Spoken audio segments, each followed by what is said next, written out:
Good afternoon, y'all. I'm Anne, and I'm with Maternity Wise International. I look a little rough, but I was at a birth yesterday into the night, and I got up just wanting. I decided I really just needed to tell the story about kind of how it went down and how it affected me, because I don't think I'm the only one that goes through this. So I apologize that I'm looking a little disheveled. Anyhow, so some of you might know my story. You know that I have been through abuse, type of abuse, you name it. I've had multiple different scenarios over the course of my life, and I've gone through a lot of healing. I am very grateful to be on the other side and to be able to see abuse and recognize it for what it is now. But that also, if any of you are abuse survivors, you understand that that comes with its own set of challenges, right? Because it's really easy, I find anyway, and maybe this is because I'm not, 100% perfect. None of us are, right? So I find that it's really challenging because I get triggered when I see someone else being abused. And I think that it's partly because of how I'm wired and partly because of my past. And I don't think that I'm the only one that experiences this. So let me tell you the scenario, and then I'm going to go into why I don't think I'm the only one. And I'm going to talk to you more about what I think we could do about this, and why being a doula is so important, and why you shouldn't quit being a doula just because you've experienced maternity care abuse, which happens all the time. And it's so devastating and it's so ugly. Okay, so let me tell you what happened. So I have this client, super lovely couple. They hired me to be there with them for their second baby. Like literally, she called me when she was 2 seconds pregnant. She hadn't even told her husband yet. She was just so excited, and she wanted to secure my services for baby number 2, which obviously I was going to say yes. I would move things if I had to. They were a, lovely family, loved them. Anyhow, hired by them right off the bat, worked with them throughout the pregnancy again. At the end, they were in the process of moving. Her midwife that she had had with the first baby stopped working, so she had to change caregivers, which was a little tricky for her. But this caregiver that she found, which was recommended by a friend, has a great reputation in the birthing community. Conservative, low C-section rate. I personally hadn't worked with her before, but I have heard good things about her. So I thought, hey, this is probably a really good choice. And the other thing is this is a very, very unique caregiver, because she will see all of her own clients, all of her own patients. She doesn't share a call schedule with other people. So she attends all of her own patients, which is great, right? So again, all good signs. My client lives pretty far from me as far as driving, or even getting we live in New York City. So like even getting on the subway, it's a little tricky. There's multiple trains to get to her. So as with the first baby, I coached them through text and phone and FaceTime while she was laboring at home, and just kept her happy laboring at home. She was happy to labor at home. When it came time for her to go to the hospital, they headed there. I got ready to leave as soon as they got there and gave me an update and told me, yes, they're staying. And yes, they wanted me to come, which was not immediately, but as soon as they told me, yes, they wanted me to come, I headed that way.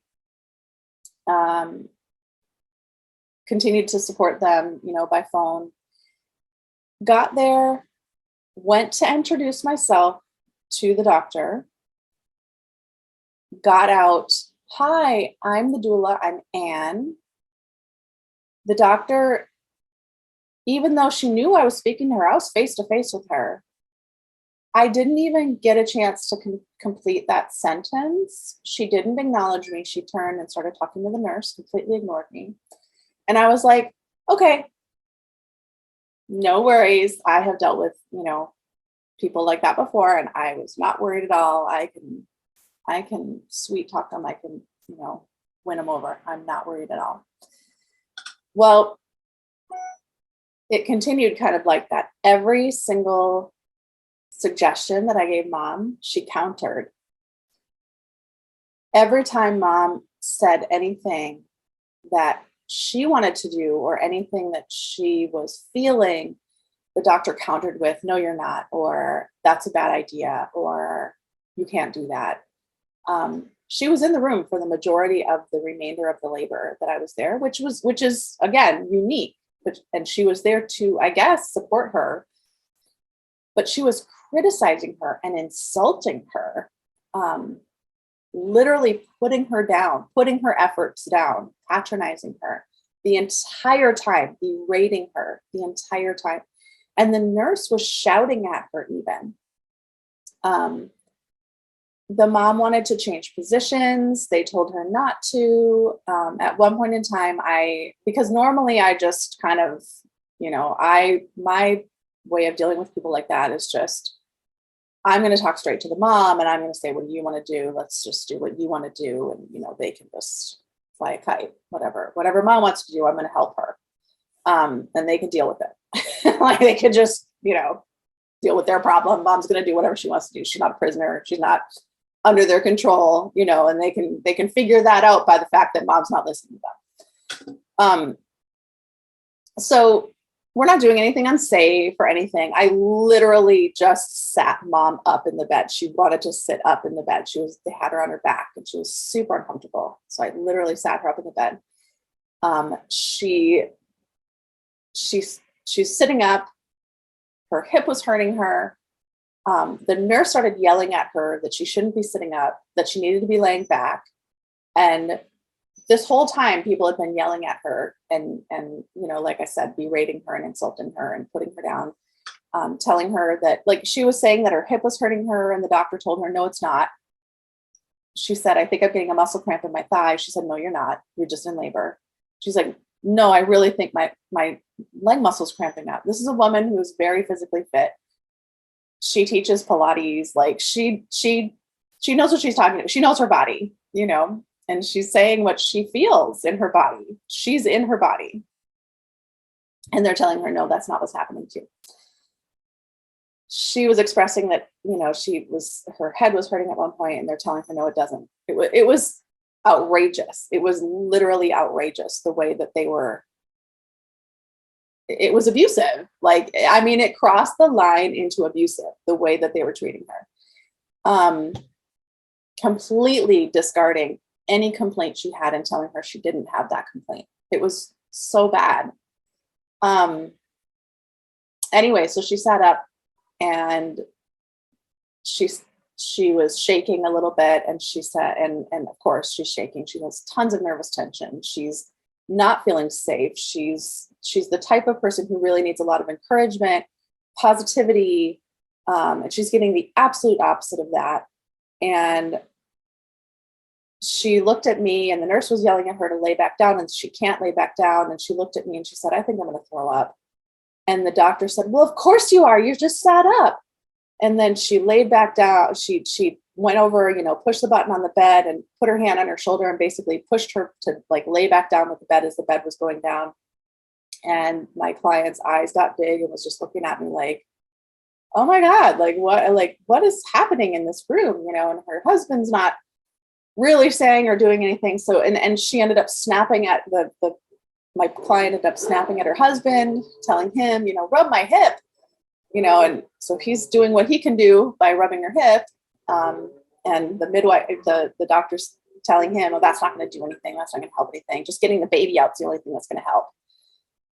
I mean, it was so much unkindness. It was breaking my heart. The doctor would not let anyone stand. So I was on one side of the bed The husband was on the other side of the bed. The doctor wouldn't let him stand there. The nurse wouldn't let me hold mom's leg on the side that the husband was on. So I went to hold mom's leg on the other side, and the doctor literally physically shoved me out of the way and said, "You can't stand there." And I was like, okay. And told the nurse also. So like I went, when the nurse was not at the other leg, I held that leg, and the doctor also told that nurse, like, "You can't stand there." Didn't want anybody, for whatever reason, didn't want anybody staying on that side of the bed. I know she wanted to see the monitor and stuff, but it was a very, very uncomfortable situation. So we're like helping mom push, and basically I was just standing behind the nurse, making eye contact with mom. I wasn't even able to participate in the physically really in the situation. They were having mom purple push, which is where you hold your breath, and they were yelling at her that she wasn't pushing long enough or hard enough, and she wasn't really trying. And they're just, again, like, berating her. The nurse was really aggressive the way that she was yelling at her to the countdown. And I was thinking, if you're in the Army, maybe you should be yelled at like that, to do your push-ups. Or if you're in a gym membership and you're training for a triathlon, maybe your gym coach, maybe that's the way a gym coach would yell at their gym members or something. I mean, I don't know, but it's not appropriate for a maternity care setting. She was aggressive. Verbal violence is really, I've heard people shout in an encouraging way. This was shouting in an angry way. It was just, I could not understand the hatred that was present in this room. I just don't understand these women and why they were treating her with such anger, it felt like. Anyway, so in the room is very cramped also, by the way. So at one point, and the mom was saying, that it was making her head hurt so bad to push that way. And they were telling her, no, it's not. And that she's just not pushing right. And she was like, can anyone give me any suggestions? I've been listening to everything you're telling me. And she looked at me, and the doctor was telling her, you're not listening to anything we're saying. And I just made eye contact with mom, and I spoke pretty loudly, and I said, look, you are listening, and you have been doing everything that everyone's been telling you. The problem is no one's listening to you. And the doctor said, excuse me.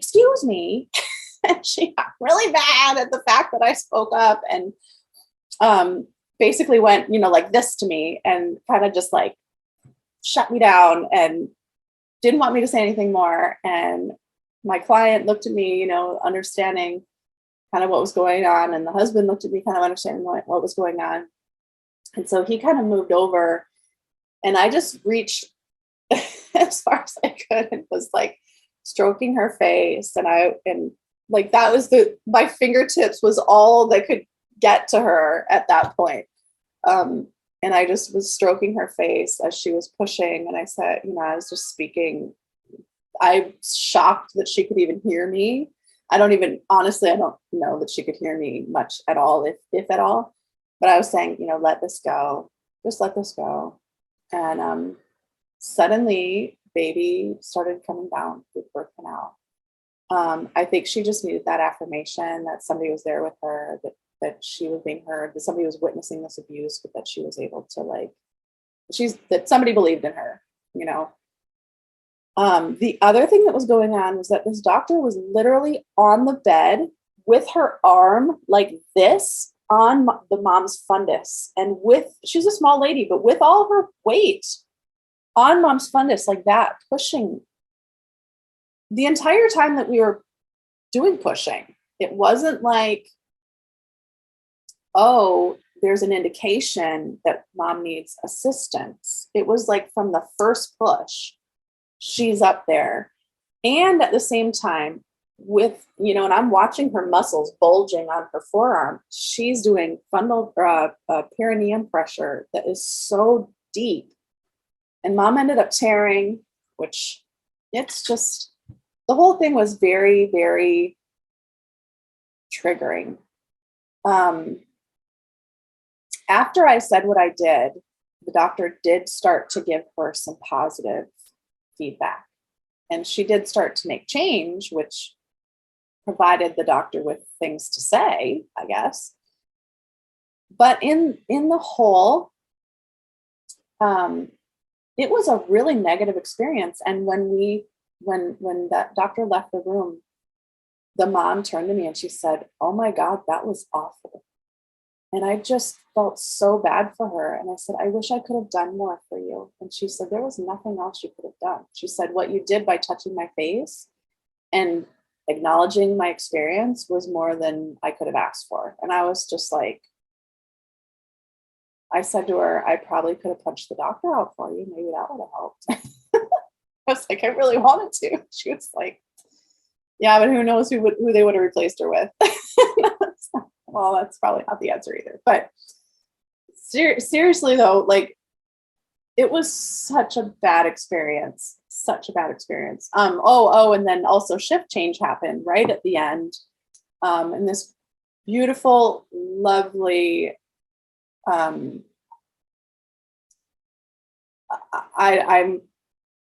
could be wrong, but this just big, beautiful woman came in, replaced the little chihuahua of a nurse. And I say chihuahua because she was like so bitey, how like she was tiny, but she was super aggressive, and this big mama energy lady came in and she took over for that nurse. And her energy, when she walked in the room, I almost wanted to hug her and cry and be like, "I'm so glad you're here."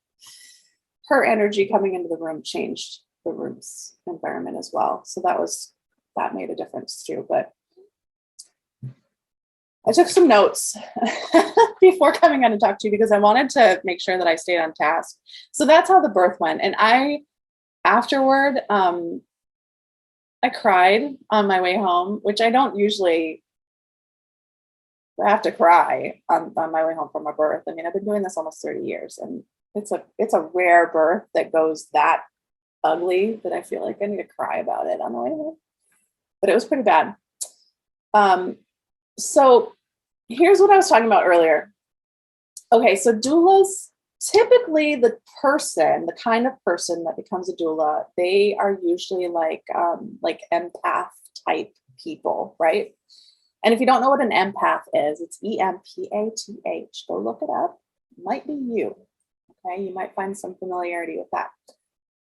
A lot of empaths find themselves victims of narcissistic abuse.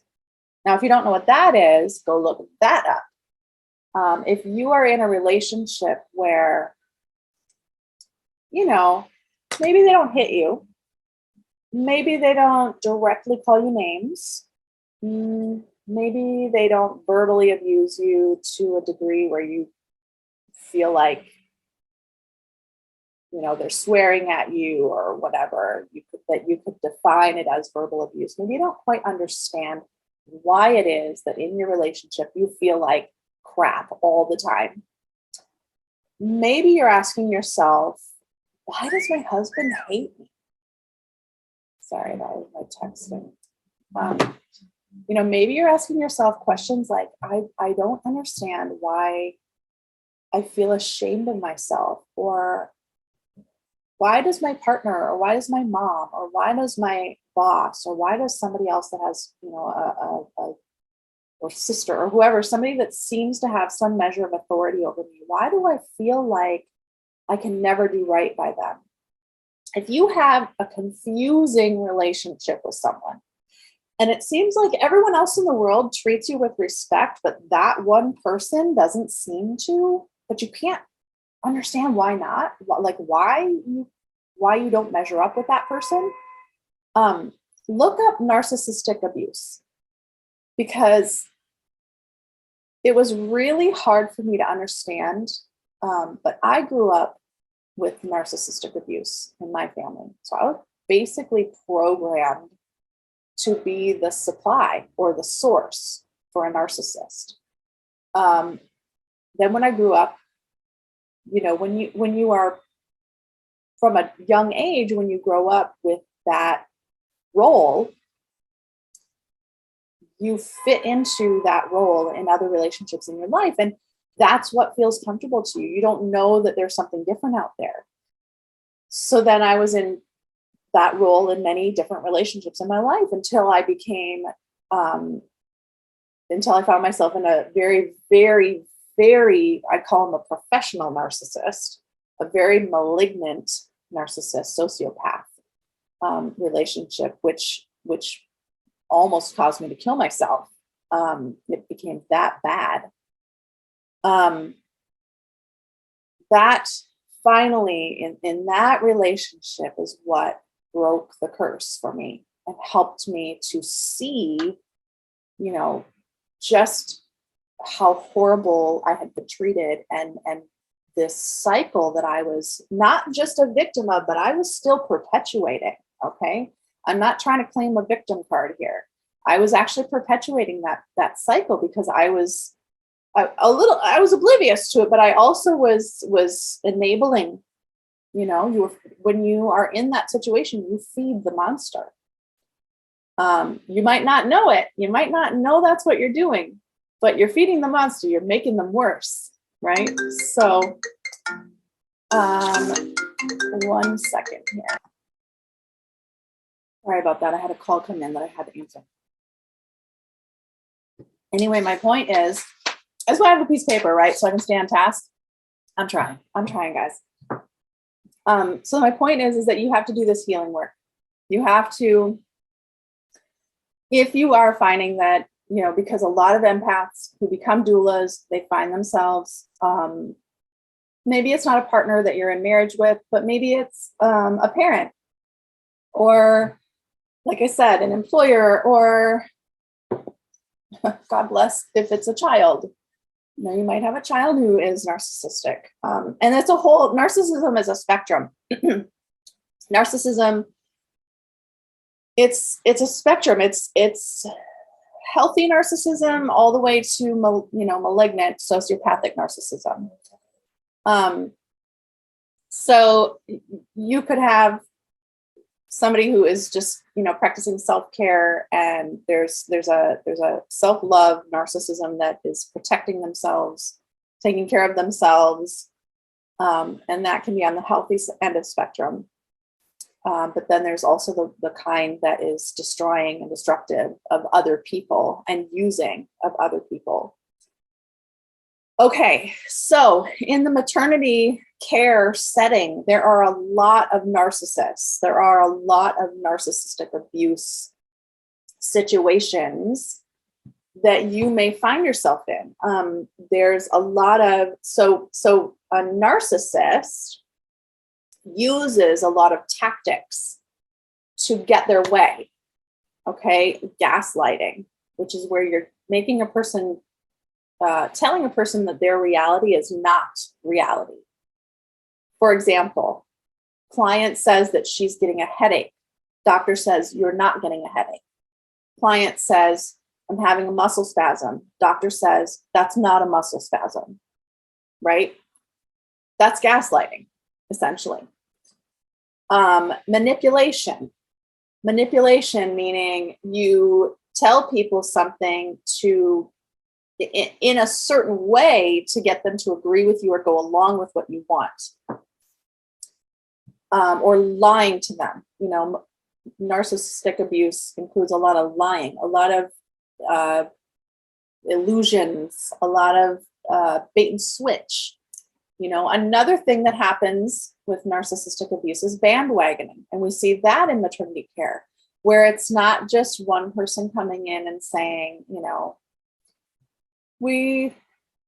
I think this is what we should do, but you have like multiple team members who come in at once and they stand there very authoritative and they say, we need to do this, or I've talked to the doctor and the doctor says we have to do this. That's bandwagoning, where you pretend that you have all these people that agree with you that this is the course of action that you should take. And then it makes the person, the patient, feel overwhelmed, like they need to comply.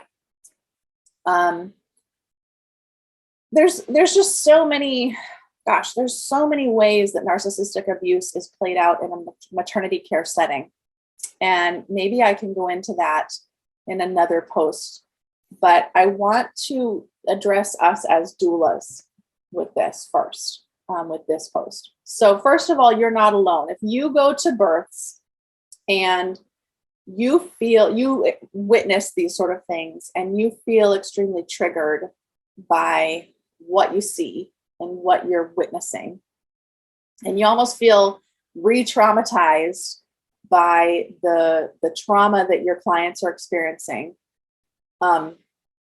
first of all, you're not alone. Okay, you're not alone. And second of all, now I've been doing this for 30 years, and sometimes I feel like, do I want to keep doing this? I feel a little bit jaded.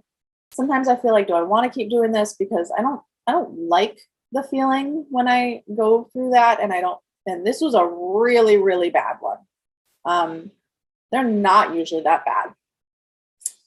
Usually I'm able to help my client navigate through the situation. I'm able to help kind of diplomatically work and, say things and do things and have a little bit of input. But this particular situation, it was almost impossible to have any kind of input without being equally aggressive, because they were being so aggressive. I had to step up my game, and I'm more of the holding my power, gently but firmly stating things. I use a quiet, strong presence, but this one I had to be a little snarky, almost a little bit, in the way that I said what I said.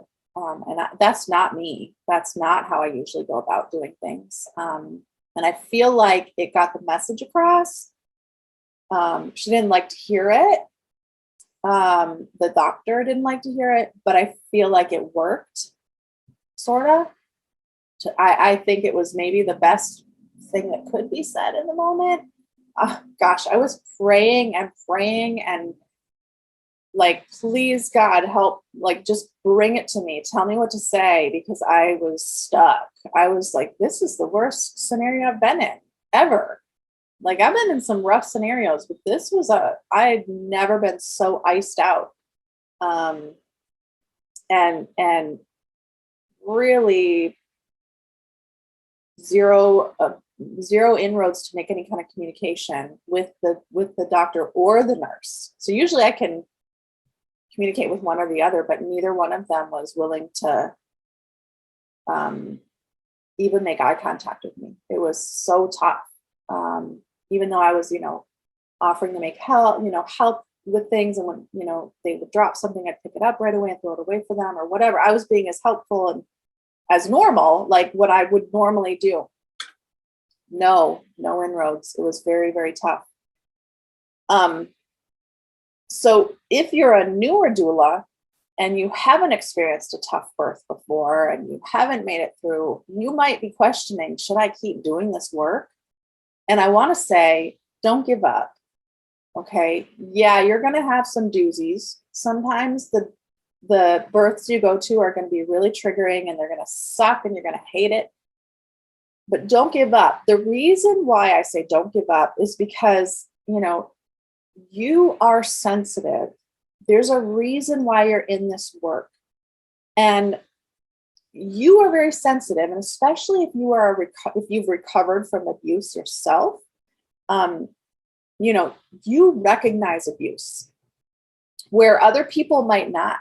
Even your patient, like your client, might not recognize abuse, but you might recognize it. She may not be able to put labels and descriptives, words. She may not be able to understand what's happening to her or why it feels bad to her, but you might be able to, right? So you can help prepare her ahead of time. And in that way, you can help prevent abuse. Also, if she has experienced abuse in the past, or if she had a bad birth in the past, you can help prevent that from being triggered in the future. Hopefully, maybe, if you work with her a little bit. There's a great book called Birthing from Within that can help with that as well. You can work with her during the birth to help navigate that whole process and help make sure her voice is heard when she's experiencing different things. And then also afterwards, obviously, you're going to help her to see the birth for how it went and help her to pick up the pieces and help her to really clearly understand that, yeah, she was not treated well, but you can help her to reframe it and understand, what she can do with that experience, what she can hang on to and what she can let go of. If she should complain, if you should complain, things like that. Like, I'll be honest, I'm probably going to write a review about this doctor because I really feel like she was across the line when it comes to malpractice. I feel that she crossed the line. That's how strongly I feel about it. And I'm very generous I'm very generous when it comes to misbehavior in a maternity setting, because I know that doctors are trained in many different ways and most of them have good intentions, and you can usually turn things around even if someone has a bad day. But this woman clearly is practicing in a dangerous way and is just cruel, and it was uncalled for. Anyhow. So for you as a doula, don't quit. You are very important to this process. If those of us who are sensitive to abuse leave the system, then who's left? It is so important for people who are sensitive to abuse to stay within the system, to be the ones who, call it out. And it also calls on us to keep working on our own healing. But in order to do that, we need mentors. We need safe places that we can go to talk about it with someone who can help us sort it out. So if you don't have a counselor or somebody else that is a safe place that we can talk about it with, we need that, right? So we need mentors. So if you are not a doula who has a mentor, you need a doula, or you need a mentor. Maternity Wise is really, I realize that not everybody watching this is a Maternity Wise doula, but Maternity Wise believes very strongly in having mentors for their doulas. And so every person who goes through our program has a mentor and has a mentor for the rest of their lives, essentially. You are part of our Facebook group for the rest of your life. You're a part of the family for the rest of your doula life. And you have access to your mentor for as long as you want her. We're not just, it's not just a school. It's a community. It's a sisterhood. And women have been doing this for eons. This is it. Yes. I mean, this is our job. This is our job. We have to pay the bills. We have to feed our families. This is our job. But this is a community, and we don't see it in any other way. We see it as an old work. And if we're going to dedicate our lives to it, yeah, we have to monetize it. Are we trying to rip anybody off? No. But we definitely give our hearts and souls to it. And that's why, as far as having mentors, you will have a mentor for the rest of your life. We will always be there for you, because this is not a work that begins and ends when you take a class. This is my mentors that I had 30 years ago still pick up the phone for me. So why wouldn't I do that for my students? That is what birth work is about. That is what women's work is about, and what community is about, right? It's so, so important. All right. So also you need a training that teaches you how to diplomatically navigate these waters, because there are definitely ways to help prepare your clients for this situation. There are definitely ways for you to speak to and speak around caregivers when you're in a situation like this. And there are definitely ways to help take apart and understand, deconstruct what happened, and then also help your client to cope with what happened.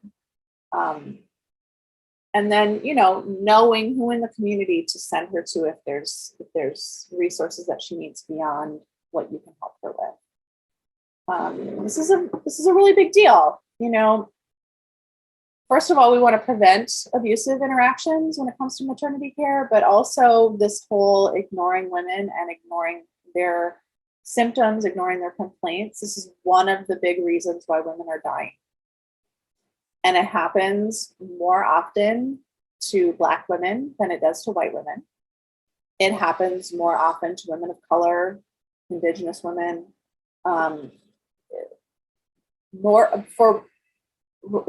can only explain it away by using the term racism. Like, there's no other way to explain that, right? You can put socioeconomic labels on it. You can put whatever you want on it. Bottom line, it's racism.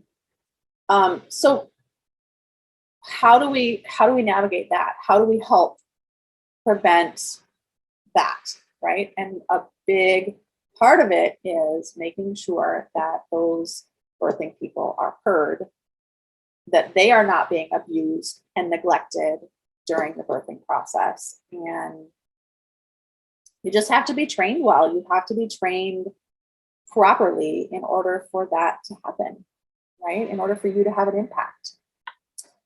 And our founders really get this, professionally and personally. So this is a big deal. Thank you for taking the time to listen to me today. I want to let me know if you have any questions, add comments below if you want. Otherwise, see you next time. Have a great weekend.